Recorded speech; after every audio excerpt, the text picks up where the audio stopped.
নমস্কার, আমি ডক্টর রাজর্ষি Dutta, consultant nephrologist. আজকে আমি কিডনি বায়োপসি বা রেনাল বায়োপসি নিয়ে আলোচনা করব। এই কিডনি বায়োপসি এই কথাটা শুনলেই অনেক পেশেন্ট ভয় পেয়ে যায়, একটা আতঙ্ক তৈরি হয়, ওদের মনে অনেক কিছু চলতে থাকে।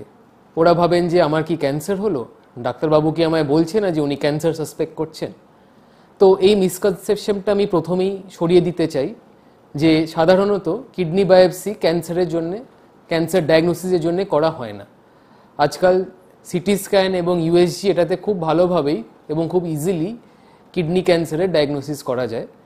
সাধারণত নেফ্রোলজিস্টরা যখন কিডনি বায়োপসি রেকমেন্ড করেন তখন কিছু অন্য কন্ডিশন থাকে বা অন্য কারণ থাকে যেটার জন্য কিডনি বায়োপসি খুবই দরকার একটা নিখুঁত ডায়াগনোসিস করার জন্য।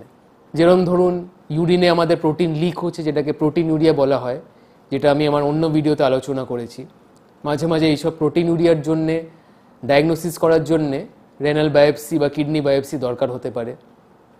দ্বিতীয়ত ধরুন ইউরিনে যখন আরবিসি বা ব্লাড বেরোচ্ছে যেটার কোনো কারণ পাওয়া যাচ্ছে না, সেই ক্ষেত্রে কিডনি বায়োপসি লাগতে পারে।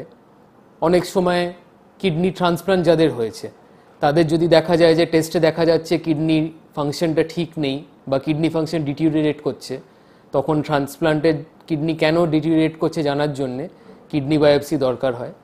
এবং লাস্টলি অনেক রোগ আছে যেগুলো হচ্ছে ব্লাড টেস্টে ধরা পড়ে না।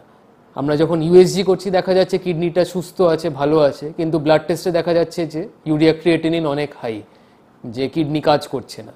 সেই ক্ষেত্রে কেন কিডনি কাজ করছে না জানার জন্যে কিডনি বায়োপসি আমাদের দরকার হয়। তো এটা আমি আবারও বলতে চাই যে কিডনি বায়োপসি মানেই নয় যে ক্যান্সার সাসপেক্ট করা হচ্ছে। কিডনি বায়োপসি হচ্ছে জাস্ট আপনার কিডনির যে টিস্যু আছে সেই টিস্যুটাকে বার করে মাইক্রোস্কোপের আন্ডারে দেখা, আমাদের ডায়াগনোসিসে হেল্প করার জন্য। এই মাইক্রোস্কোপিক লেভেলে যখনই আমরা কিডনি টিস্যুটা দেখি, যখন কিডনির প্রত্যেকটা অংশ দেখি, গ্লোমেরুলাস, টিউবিউলস, ইন্টারস্টিশিয়াম, এগুলো যখন মাইক্রোস্কোপের আন্ডারে দেখা হয় তখন একটা খুব ভালো পিকচার পাই আমরা যে কিডনির মধ্যে অ্যাকচুয়ালি কী হচ্ছে এবং ওটা কত % ড্যামেজ হয়েছে এবং কী চিকিৎসা করলে ওটা ভালো হবে। বায়োপসি খুব হেল্প করে এই ব্যাপারে। এবং আরেকটা মিসকনসেপশন হচ্ছে যে কিডনি বায়োপসি খুব পেইনফুল প্রসিজার, এটাও একটা মিসকনসেপশন। তার কারণ হচ্ছে কিডনি বায়োপসি সাধারণত লোকাল অ্যানেস্থেসিয়ায় করা হয় এবং এটাতে কোনো ব্যথা বোঝা যায় না, পেশেন্ট জ্ঞানে থাকে এবং একটা ইউএসজি মেশিন দিয়ে দেখা হয় কিডনিটাকে কোথায় আছে, মানে কিডনিটা লোকেট করা হয় ইউএসজি মেশিন দিয়ে, এবং ইউএসজি গাইডেড একটা বায়োপসি নিডল ঢোকানো হয় কিডনির মধ্যে করে, সেটার সাহায্যে কিডনি টিস্যু নেওয়া হয়। এইটার প্রসিজারের কিছু কিছু কমপ্লিকেশন হতে পারে, যে কোনো প্রসিজারই কমপ্লিকেশন হয়। যেরকম কিডনি বায়োপসিতে যেটা সবথেকে কমন কমপ্লিকেশন সেটা হচ্ছে ব্লিডিং হওয়া, মানে ইউরিনে ব্লাড আসা। এটা সাধারণত অত ভয়ের কিছু নয়, এটা 90% ক্ষেত্রে নিজে থেকেই এটা ঠিক হয়ে যায়। একটু বেশি করে জল খেতে হয়, খালি 1% ক্ষেত্রে ব্লিডিংটা একটু সিভিয়ার হতে পারে, কিন্তু সাধারণত সেটাও ওষুধ দিয়ে কন্ট্রোল করা যায়। তো এবার আমরা আসি কিডনি বায়োপসি প্রসিজার নিয়ে। এই প্রসিজারটা সাধারণত ডে কেয়ার প্রসিজারও করা যেতে পারে বা আইডিয়ালি মাঝে মাঝে একদিন ভর্তি থাকতে পারলে সব থেকে ভালো হয়। তার কারণ হচ্ছে কিডনি বায়োপসি করার পর 6 থেকে 8 ঘন্টা অবজারভেশন দরকার, যে ইউরিনে কোনো ব্লাড বেরোচ্ছে কিনা এবং ব্লাড যেটা বেরোচ্ছে ওটা আস্তে আস্তে ধীরে ধীরে হালকা হয়ে যাচ্ছে কিনা সেটা অবজার্ভ করা উচিত। ব্লাড প্রেশার, পালস এগুলোও দেখা উচিত। তো দুটোই করা যেতে পারে। ধরুন সকালবেলায় ভর্তি হয় বায়োপসি করা হলো, 7-8 ঘন্টা দেখা হলো, যদি সব কিছু ঠিক থাকে তাহলে বিকেলের দিকে ছুটি হয়ে গেল, বা হয়তো একদিন ভর্তিও থাকতে হতে পারে। এটা হচ্ছে বায়োপসি প্রসিজার। এবং এই বায়োপসি প্রসিজারের আগে কী কী প্রিকশন নিতে হবে এটা খুবই ইম্পর্টেন্ট। বায়োপসি প্রসিজারের আগে আমাদের কয়েকগুলো টেস্ট করতে হবে। প্রথমত আমাদের দেখতে হবে আমাদের হেমোগ্লোবিন, রক্তর মাত্রা কতটা আছে। যদি দেখা যায় হেমোগ্লোবিন 7-এর কম আছে তাহলে আগে হেমোগ্লোবিন আমাদের বাড়াতে হবে ব্লাড ট্রান্সফিউশন করে, তারপরেই বায়োপসি করা যাবে। দ্বিতীয়ত আমাদের ইউরিয়া ক্রিয়েটিনিন দেখতে হবে। যদি ইউরিয়া ক্রিয়েটিনিন খুব হাই থাকে তাহলে ব্লিডিং হওয়ার চান্স অনেক বেশি হয়, তো সেই ইউরিয়া ক্রিয়েটিনিন আমাদের কমাতে হবে, দরকার হলে ডায়ালিসিস লাগতে পারে বায়োপসির আগে। তৃতীয়ত আমাদের দেখতে হবে আমাদের ইউরিনে কোনো ইনফেকশন আছে কিনা, একটা ইউরিন কালচারও করতে হবে।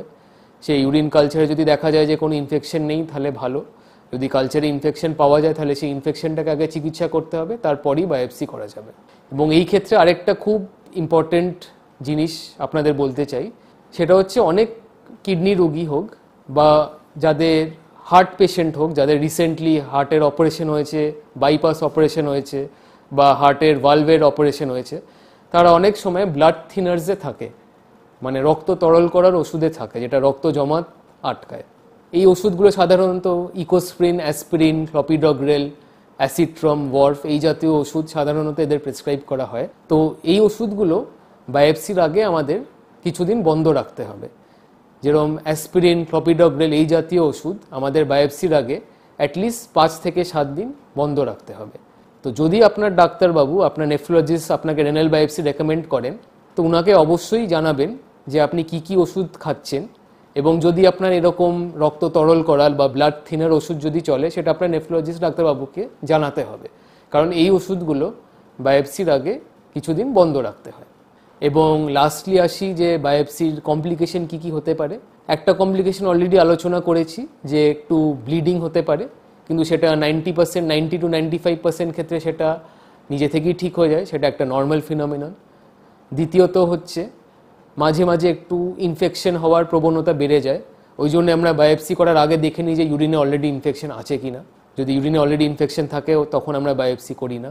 এবং তৃতীয়ত খুবই রেয়ার কয়েকগুলো সাইড ইফেক্ট হতে পারে বায়োপসি করার সময়, যেরকম আপনার কিডনির মধ্যে যে রক্তর শিরা আছে সেই শিরাটা একটুখানি ফুলে গেল, বা এভি ফিস্টুলা, শিরার মধ্যে এভি ফিস্টুলা তৈরি হয়ে গেল, কিন্তু এগুলো খুবই রেয়ার অকারেন্স, এগুলো সাধারণত আমরা দেখতে পাই না। তো বায়োপসি নিয়ে অত ভয় পাওয়ার কিছু নেই, আমি আশা করি এটা আমি আপনাদের সবাইকে বোঝাতে পেরেছি। যখন বায়োপসি দরকার, যখন আপনার নেফ্রোলজিস্ট আপনাকে রেকমেন্ড করেছেন যে বায়োপসি দরকার, তখন অবশ্যই বায়োপসি করা উচিত। বায়োপসি নিয়ে ক্যান্সারের ভয় বা অন্য কিছুর ভয় পাওয়া উচিত নয়। তো এই যা বেনিফিট আছে, যা অ্যাডভান্টেজ আছে, সেগুলো রিস্কের সঙ্গে কম্পেয়ার করে দেখতে হবে যে বায়োপসিটা সত্যি সত্যি দরকার কি দরকার নয়। আপনার যদি মনে হয় যে আপনার বায়োপসি দরকার নেই, সেটা অবশ্যই সেটা আপনার ডিসিশন, কিন্তু এটা আপনার ডাক্তারবাবুর সঙ্গে আলোচনা করতে হবে। আপনার মনে যা যা ডাউটস আসছে সেগুলো আপনার ডাক্তারবাবুর সঙ্গে ডিসকাস করতে হবে। আমি আশা করি আমি এই ভিডিওতে কিডনি বায়োপসি বা রেনাল বায়োপসি নিয়ে অ্যাওয়ারনেস বাড়াতে পেরেছি। Thank you. সবাই সুস্থ থাকুন, ভালো থাকুন।